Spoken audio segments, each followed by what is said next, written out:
if we drop two objects, let's say one is a feather and the other is a hammer, um, then our everyday experience is that the hammer will have a much greater acceleration than the feather, and the hammer is going to reach the ground a little bit quicker. Um, Galileo, in his stunning wisdom, was able to determine the acceleration of these two objects is actually the same. And that is entirely counterintuitive. You can try it yourself. The feather will not reach the ground as quickly as the hammer. In 1969, on the surface of the moon, astronauts dropped a feather and a hammer to show that they reached the ground simultaneously. So what's the difference? Well, the moon is lacking an atmosphere. If you get the atmosphere out of the way, indeed the feather and the hammer do have the same downward acceleration. Galileo was able to figure this out by taking two objects of roughly the same size and different densities.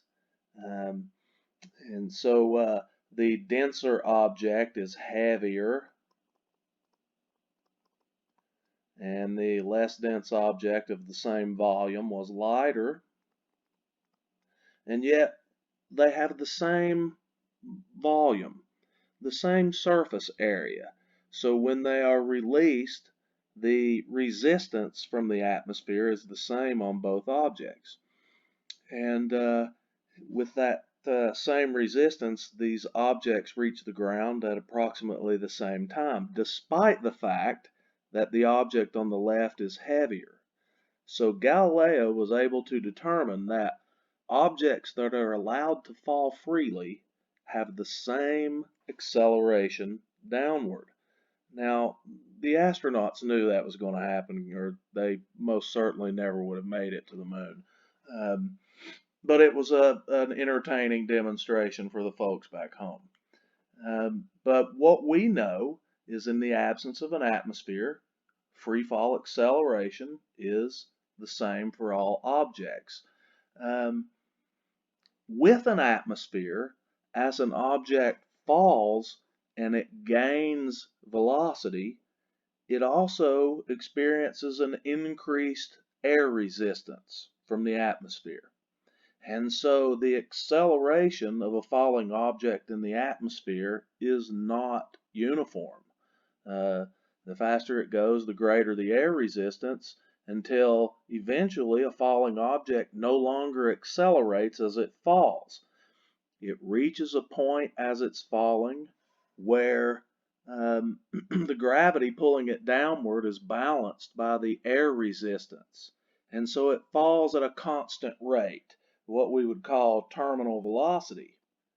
And terminal velocity is just the it is falling at a constant rate because the air resistance equals the gravity.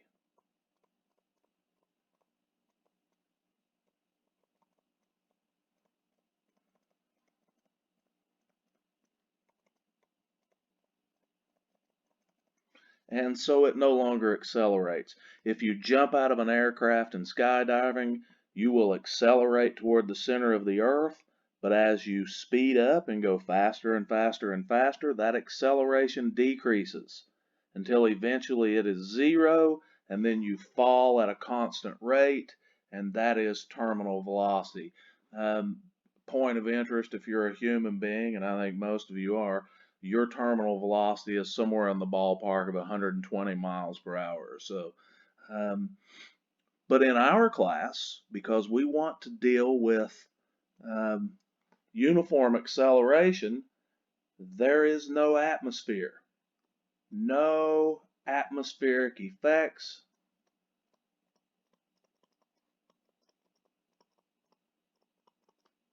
in this class.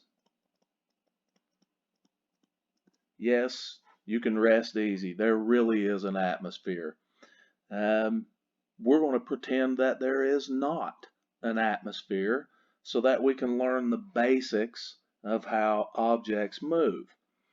So that downward acceleration is caused by gravity, and so we call that a very specific acceleration, little g. This is the gravitational acceleration.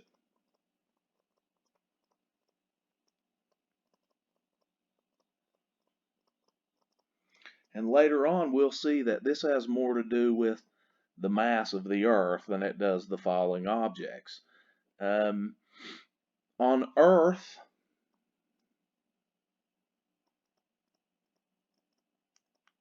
which is where most of us will be doing our physics,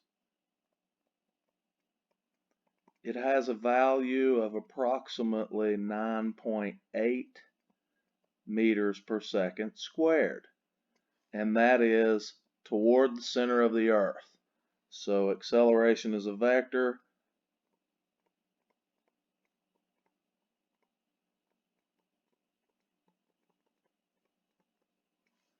And its direction is toward the center of the Earth. That's the case if you're on the moon. The difference is that G on the moon is not 9.8, it's significantly less. It's something on the order of 1.6 meters per second squared. I think on Mars, gravitational acceleration is somewhere around 3.3, 3.4 meters per second squared. So the freefall acceleration depends on the mass of the planet or moon that you happen to be standing on. If you are in interstellar space far from any planet, then freefall acceleration is not a concern. But on a celestial body, freefall acceleration is determined by the mass of that body, and later we will learn how to calculate that freefall acceleration that is mass dependent. But for us, and while we're learning kinematics, G is 9.8 meters per second squared toward the center of the Earth. Now, understanding freefall acceleration lets us do a couple of interesting things. Let's set up a problem. Let's say we stand atop a building and we drop a pebble. And as we release this pebble, we see that from the time we release it until the time that it reaches the ground, let's say that 4 seconds passes. So a pebble is dropped,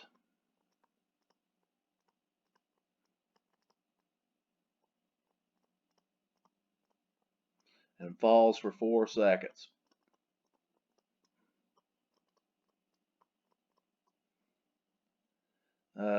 Before striking the ground.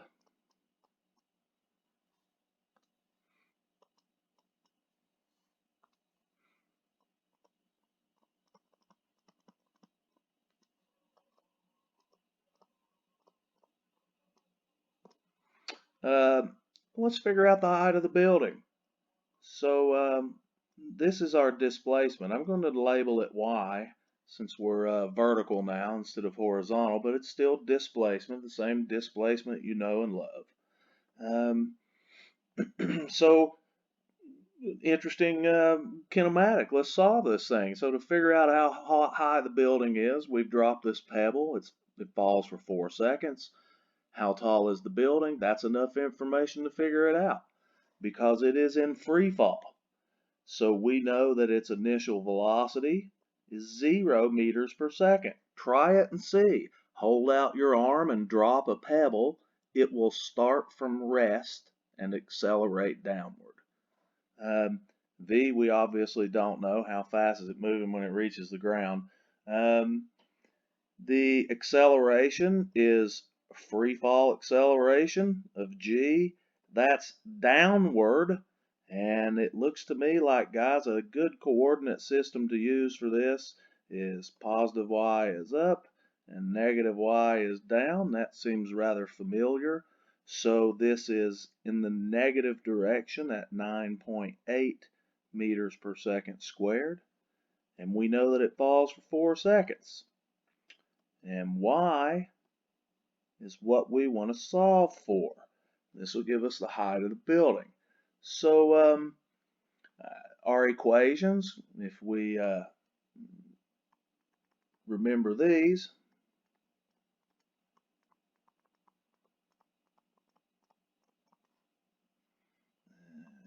x is v naught.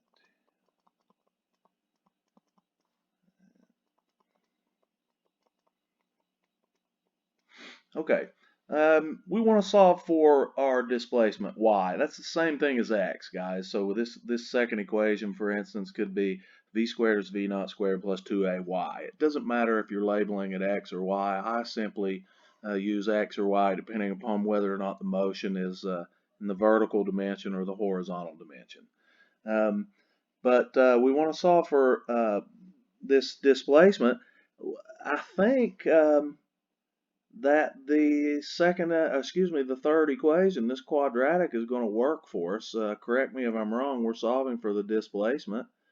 We know v naught is 0. We know t is 4. We know the acceleration is gravitational acceleration of 9.8. So I think we can solve this equation for y. So y is v naught t plus half a t squared. That initial velocity is 0, guys, and 0 times any time is going to be 0. So 1/2 at squared. A half, the acceleration is downward at 9.8 meters per second squared, and the time was 4 seconds. That's squared, so 4 squared is in the ballpark of 16. So throw this in your calculator. It looks like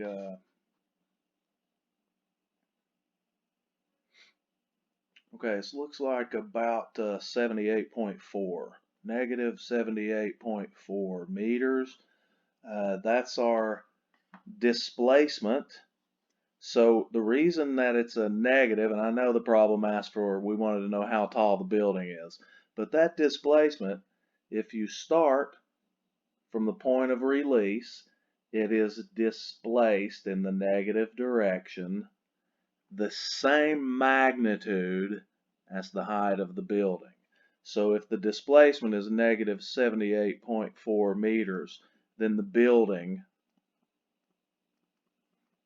is 78.4 meters tall. And that is a entertaining little free fall acceleration problem. We should do maybe one more with free fall here. So let's set up one more short problem for free fall. Let's say that you toss a stone upwards and it leaves your hand with an initial velocity of let's say 20 meters per second. And let's calculate how high it goes from the point of release. So if it leaves your hand at this height, then the stone or pebble will rise into the air until it reaches some maximum height. And we want to know what that is. What is that maximum height? So pause the video, use what you know about free fall and one-dimensional motion, and see if you can figure out the maximum height. Okay, the variables. We know that it began with an initial upward velocity, so I'm calling the upward direction positive. An initial upward velocity of 20 meters per second. I do know that the instant it leaves my hand, even though I've tossed it upwards, gravity begins pulling on it. And the only acceleration that pebble will experience is that caused by gravity, which we know is downward at 9.8 meters per second squared. Now this makes sense, guys. If the pebble had a positive acceleration, it would speed up and leave the Earth forever.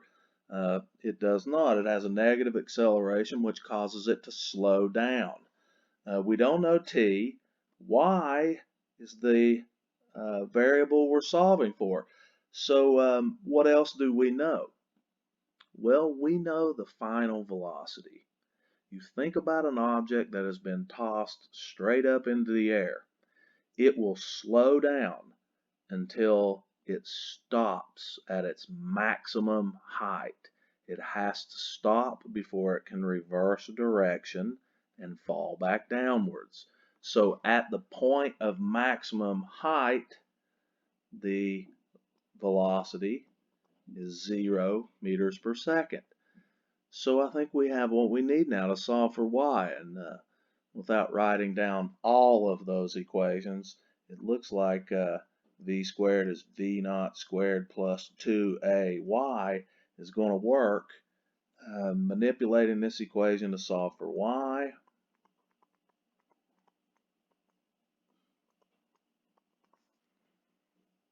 That final velocity was a 0. The initial velocity was 20, and that is squared. All right, squared.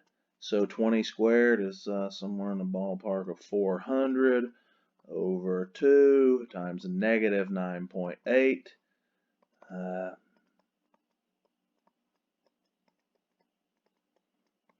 It looks like about 20, a little more than that, 20.4. Awesome possum. Now we know that it reaches a maximum height of about 20.4 meters.